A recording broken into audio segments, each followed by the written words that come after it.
I'm a believer. I'm a believer. Said I'm a believer. I'm a believer. I am a believer. That's the good news. And I'm not just a believer, but I'm trying to take on a new hopefulness here, because I do believe there is a sense and a meaning to everything. And one of the things that we have to make sense of, at least I do, is circumcision, which seems like the craziest of all subjects for me to cover.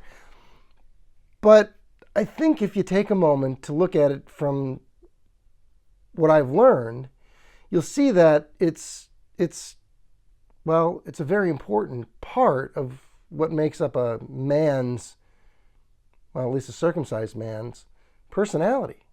It's a trauma. And so to talk about this, I'm going to start quickly with a clip here from the Psychedelic Science Conference that I went to in 2017.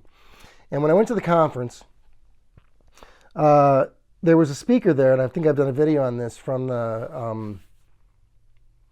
think it was the London College, and she'd done a very excellent presentation on psilocybin is a treatment for treatment-resistant depression. And the way she positioned it was so, it just clicked for me.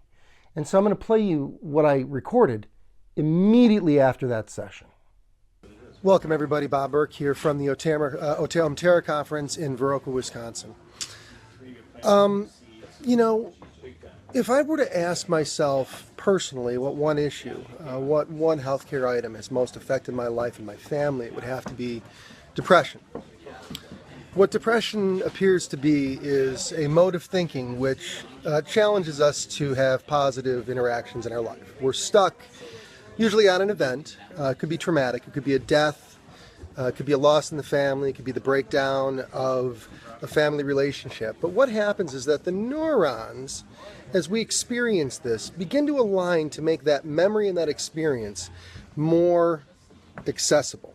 It's sort of like a NASCAR driver. They don't think about actually turning and driving the car. The car is actually being driven by them, but because they have done it so often and built the neural pathways of memory, they do it unconsciously. The same is true when it comes to addiction, and the same thing is exceptionally true with depression. In many ways, we do create the ongoing event by, well, if you will, by spending time stuck on that issue. And then once you're in that issue's groove, if you will, the brain continues to build up rapid firing that allows it to easily be accessed. So someone who becomes depressed will continue to be depressed almost no matter what they do.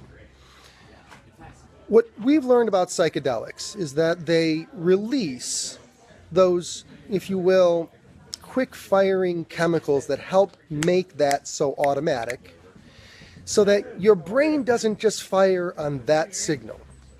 It allows your brain also, because of the chemicals, it allows the brain to access other parts of your brain that think differently, and allows you to look at the situation that's holding you back and create a new pathway. That new pathway allows you to move beyond the depression.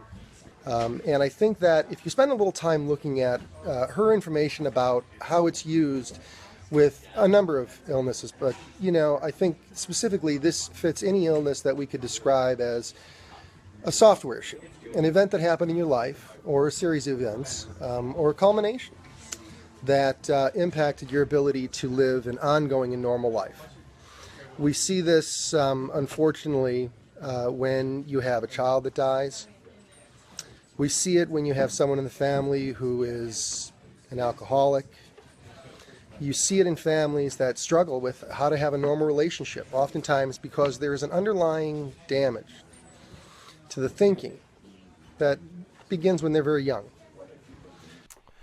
So we have the implication that there is a process within the brain and that a trauma can put this process into motion. Psilocybin can also put this process into motion. But since psilocybin isn't regularly used by the general population, that means that most of our personality traits are functions of a trauma. That is, we had a normal, happy state of being, and then something traumatized us. Now, what the implications of even that are is it means that it creates a change in behavior. It changes the preferences of the individual, right? So somebody who had an absolutely normal sex life and is raped will not have a normal sex life. Why would you think someone whose penis is traumatized at birth would then have a normal view of sex? It's not to say that it has to be wildly off, but we want to look at things that are broadly systemic, things that I participated in, that we all participate in. And this is one of them, right? So what does circumcision do? And, so I've been looking around, and I'll be honest, Meta AI is actually a fairly useful tool for asking some fairly straightforward questions. And so I asked Meta AI, first of all, what is the origin of circumcision? So how far does this go back and why? Circumcision has its origins in ancient cultures and religions, with evidence of the practice dating back to around 4000 BCE. The earliest recorded evidence of circumcision comes from ancient Egypt, where it was performed for both religious and medical reasons. In Judaism, circumcision is a central ritual known as Brit Milah, which is performed on male infants when they are 8 days old. This practice is believed to have originated around 1500 BCE and is a sign of the covenant between God and the Jewish people. So why do we do it? Why do we circumcise? It's a covenant between God and his people. And when we look at the covenant between God and his people, we're really talking about the demiurge. We're not talking about the big G God. That's us. That's our consciousness. We're talking about the little g God.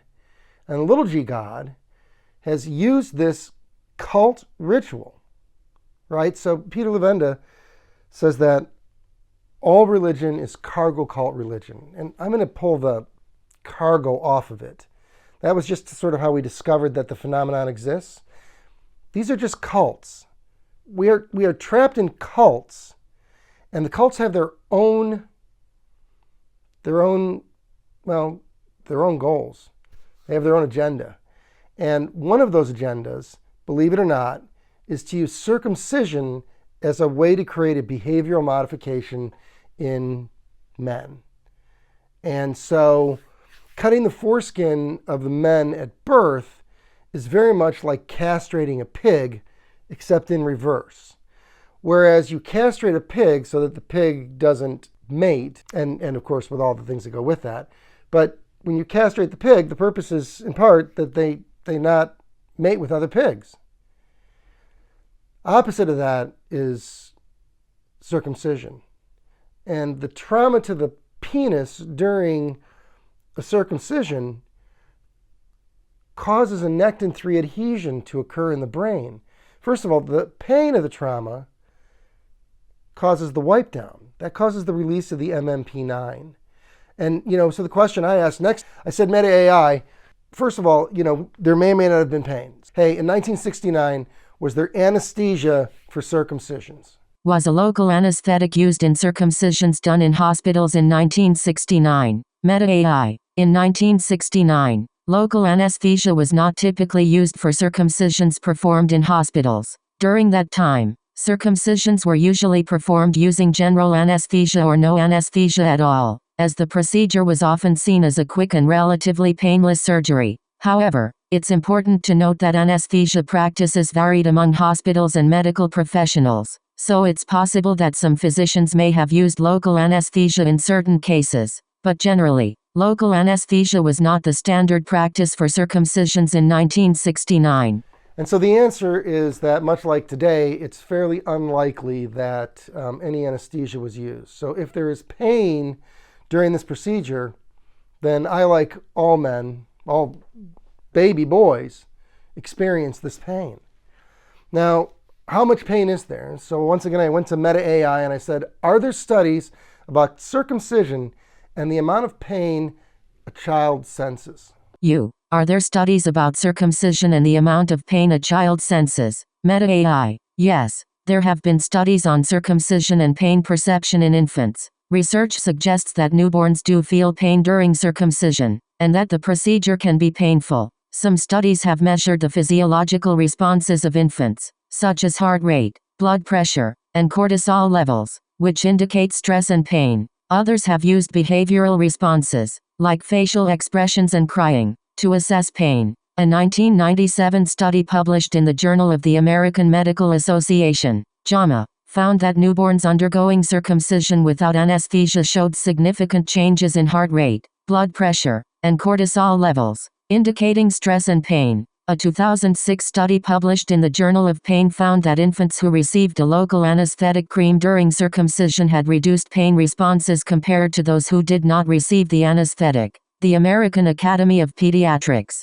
AAP, acknowledges that circumcision can be painful and recommends the use of pain relief measures, such as topical anesthetics or nerve blocks, to minimize discomfort. It's important to note that the extent to which an individual infant senses pain during circumcision can vary, and that the long-term effects of circumcision on pain perception are not fully understood.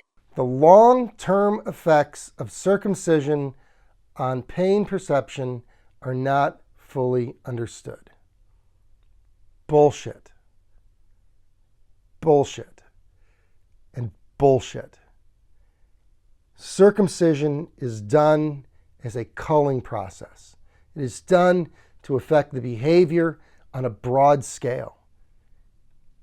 We should stop immediately traumatizing little children with this. In Africa, if you want to know how close this is, in Africa, circumcision is done as men enter adulthood. Well, what changes in adulthood? Well, you begin to mate, as well as other things within the tribe. But the big one that has to do with your penis is you start mating.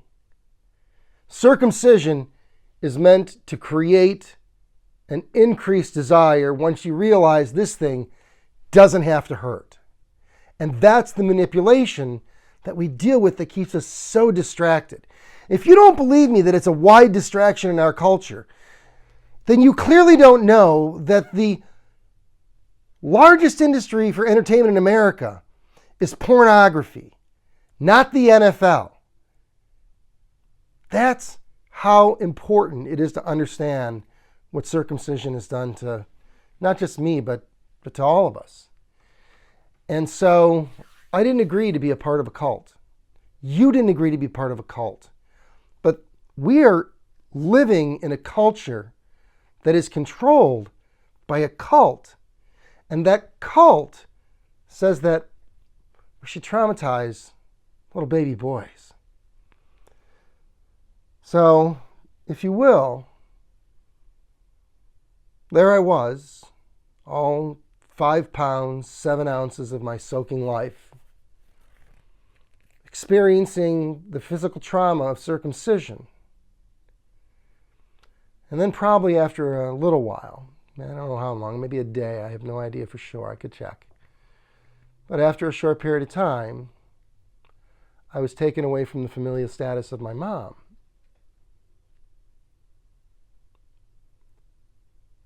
And we don't know what sort of consequences that has to a person either. But we're going to talk about a couple of experiences in my life about that. Thank you very much, everyone, and peace out. Well, then I saw her face. Now I'm alive. Oh, yeah.